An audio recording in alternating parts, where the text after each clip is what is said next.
केस गळत आहेत, त्वचेची चमक सुद्धा गेली आहे, सांधेदुखी होत आहे किंवा वजन देखील वाढत चाललं आहे, तर त्यावर ही चटणी रामबाण उपाय ठरू शकते. आज मी तुम्हाला जवस किंवा अळशीच्या बियांची चटणी कशी बनवायची ते दाखवणार आहे. वजन कमी करण्यापासून ते हृदयाच्या आरोग्यापर्यंत आपली पुरेपूर काळजी घेणारा एक खास पदार्थ तो म्हणजे जवस. एक चमचाभर जवस तरी आपल्या रोजच्या आहारामध्ये असायलाच हवा. काहींना नुसते जवस खायला आवडत नाहीत, चटणीचा तर आपल्या आहारात आपण समावेश करतोच. त्यामुळे चटणीच्या स्वरूपात हे जवस तुम्ही खाऊ शकता. म्हणूनच आज मी तुम्हाला खमंग आणि तितकीच भरपूर दिवस टिकणारी जवसाची चटणी कशी बनवायची ते दाखवणार आहे. शिवाय ही चटणी बनवण्यासाठी आपण अजिबात कुठेही तेलाचा सुद्धा वापर केला नाही. त्यामुळे बरेच महिने ही चटणी टिकली जाते.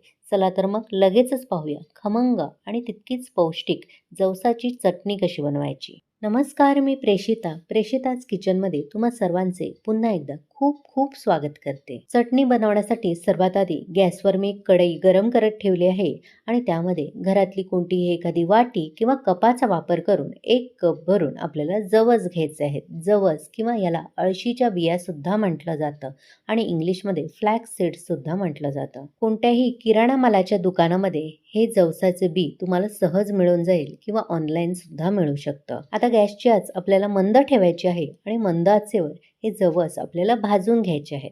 फार करपवायचे नाहीत आणि भाजायला देखील फार वेळ लागत नाही. पुढच्या 2 ते 3 मिनिटात जवस मंद आचेवर सुद्धा छान असे खरपूस भाजले जातात.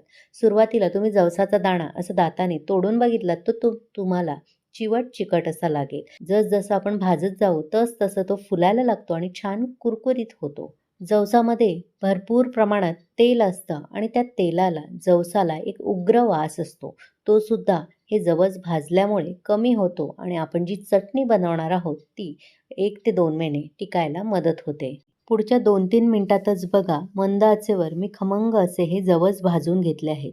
तुम्हाला आवाज सुद्धा येत असेल असा चटचट आवाज आला. जवस असे तडतडायला लागले की लगेचच आपल्याला गॅस बंद करायचा आहे आणि हे एका ताटामध्ये काढून पूर्णपणे थंड करून घ्यायचे आहे. आता कढईमध्ये त्याच कपाने आपल्याला पाव कप एवढे शेंगदाणे घालायचे. शेंगदाणे फार घालायचे नाहीत कारण चटणी आपल्याला टिकवून ठेवायची आहे. फार जास्त शेंगदाण्यांचा तुम्ही वापर केला तर खवट वास येऊ शकतो चटणीला आणि ती लवकर खराब होऊ शकते. त्यामुळे कमीत कमी शेंगदाण्यांचा वापर करायचा आहे आणि मंद आचेवर शेंगदाणे सुद्धा खमंग होईपर्यंत आणि सालं सुटेपर्यंत भाजून घ्यायचे आहेत.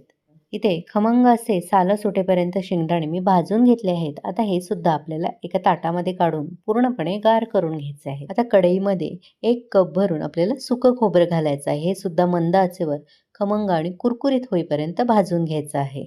या सुक्या खोबऱ्यासोबतच मी इथे 7 ते 8 लसणाच्या पाकळ्या सुद्धा घालणार आहे. लसणाच्या पाकळ्या सुद्धा हलक्याशा आपल्याला गरम करून घ्यायच्या आहेत. ही चटणी बनवण्यासाठी मी अजिबात कुठेही तेलाचा वापर केलेला नाही. खोबरं भाजताना तेल त्याला सुटलं जातं आणि त्या तेलामध्येच आपल्याला लसूण सुद्धा हलकासा परतून घ्यायचा आहे. जे आपण पदार्थ वापरणार आहोत त्यामध्येच नैसर्गिक तेल आहे आणि ते भाजताना त्यामधून बाहेर पडतं. त्याचाच इथे आपल्याला वापर करायचा आहे. जेवढा तुम्ही तेलाचा वापर कमी कराल तेवढी चटणी टिकण्यास मदत होते. नाहीतर चटणीला एक खवट असा वास येतो. ती लवकर खराब होण्याची शक्यता असते. 1-2 मिनिटं मंद आचेवर खोबरं सुद्धा असं खमंग भाजून झालं की लगेचच ते काढून घ्यायचं आहे. आता त्याच कढईमध्ये 2 मोठे चमचे भरून तीळ घालायचे आहेत आणि 2 मोठे चमचे भरून सूर्यफुलाच्या बिया घालायच्या आहेत. आता हे तीळ आणि ह्या सूर्यफुलाच्या बिया सोबतच आपल्याला मंद आचेवर छान तीळ तडतडेपर्यंत भाजून घ्यायचे आहेत. तीळ आणि सूर्यफुलाच्या बिया इथे खमंग मी भाजून घेतल्या आहेत. आता त्यासुद्धा लगेचच आपल्याला काढून घ्यायच्या आहेत. आता यामध्ये आपल्याला अर्धा कप एवढा कढीपत्ता घालायचे आहे. कढीपत्त्याची पानं स्वच्छ धुवून पुसून कोरडी करून घेतली आहेत. ती कढईमध्ये घालणार आहे आणि मंद आचेवर ही पानं सुद्धा आपल्याला पूर्णपणे कोरडी होईपर्यंत भाजून घ्यायची आहे. अजिबात यामध्ये ओलावा शिल्लक ठेवायचा नाही. थोडी जरी ओली तुम्ही कढीपत्त्याची पानं ठेवली तर चटणी खराब होण्याची शक्यता असते. त्यामुळे अगदी कुरकुरीत होईपर्यंत जशी सुकलेली कढीपत्त्याची पानं असतात अगदी त्याप्रमाणे आपल्याला कुरकुरीत करून घ्यायची आहेत. इथे 2-3 मिनिटांनंतर तुम्ही बघू शकता मी कुरकुरीत कढीपत्ता असा भाजून घेतला आहे. त्यामधला पूर्णपणे ओलावा निघून गेला आहे. असा कढीपत्ता कुरकुरीत झाला की लगेचच ह्यामध्ये 1 चमचा भरून आपल्याला जिरं घालायचं आहे. जिरं वेगळं भाजण्याची गरज नाही. कढई फार गरम आहे आणि कढीपत्ता सुद्धा छान कुरकुरीत झाल्यावरच आपल्याला जिरं घालायचं आहे. पुढच्या काही मिनिटातच जिऱ्यामधून खमंग सुवास बाहेर पडायला लागतो. असं झालं की जिरं भाजलं गेलं आहे असं समजायचं.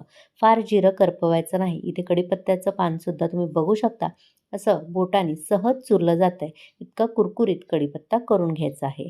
आता जिरं आणि कढीपत्ता आपल्याला लगेचच काढून घ्यायचा आहे. इथे भाजलेले सर्व जिन्नस थंड झाले आहेत. आता एक मिक्सरचं भांडं घ्यायचं आणि ह्यामध्ये हे भाजलेले सर्व जिन्नस आपल्याला घालायचे आहेत. चटणी म्हटली की थोडंसं हिंग आलंच, त्यामुळे छोटा पाव चमचा भरून यामध्ये हिंग घालायचा आहे. सोबतच 2 चमचे भरून इथे मी लाल तिखट घालणार आहे. तुमच्या आवडीनुसार प्रमाण कमी अधिक करू शकता.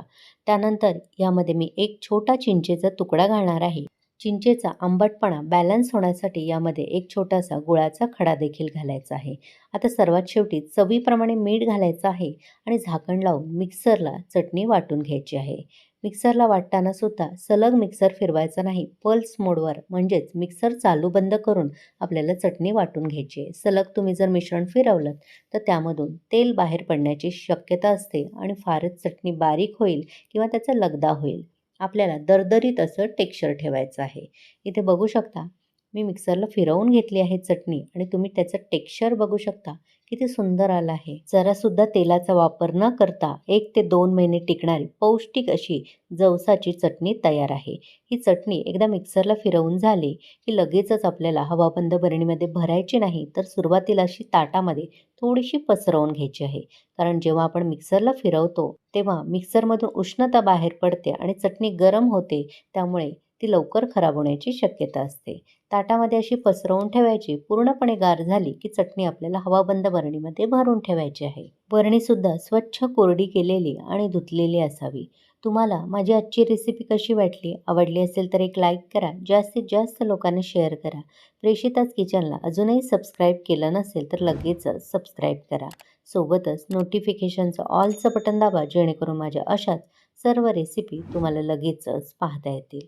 ही बघा, गार झाल्यानंतर मी बरणीमध्ये अशी चटणी भरून ठेवली आहे आणि वरून थोडेसे भाजलेले अळशीच्या बियासुद्धा घातल्या आहेत. तुम्ही सुद्धा रोज 1 चमचा भरून या चटणीचा तुमच्या आहारामध्ये समावेश करा आणि फरक स्वतःच अनुभवा. मी सांगितलेल्या पद्धतीने ही अशी जवसाची खमंग टिकाऊ चटणी करून बघा आणि कशी झाली ते कमेंट करून मला नक्की कळवा. चला तर मग पुन्हा भेटू अशाच मस्त, स्वादिष्ट, भरपूर टिप्स आणि अचूक प्रमाण असलेल्या रेसिपीसह.